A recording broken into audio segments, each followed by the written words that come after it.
liên tục luôn đấy chị.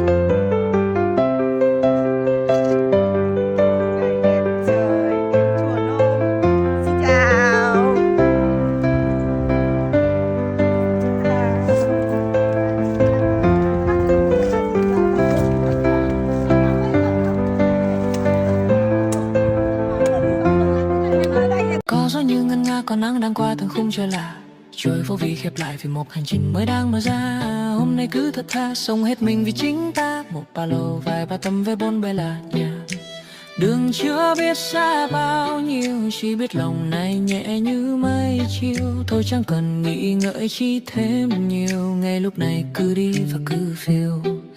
Nhưng chặng đường đã qua, không cần ai hứa sẽ chờ ta. Thế giới rộng lắm mà ta nhỏ bé nhưng lòng thì bao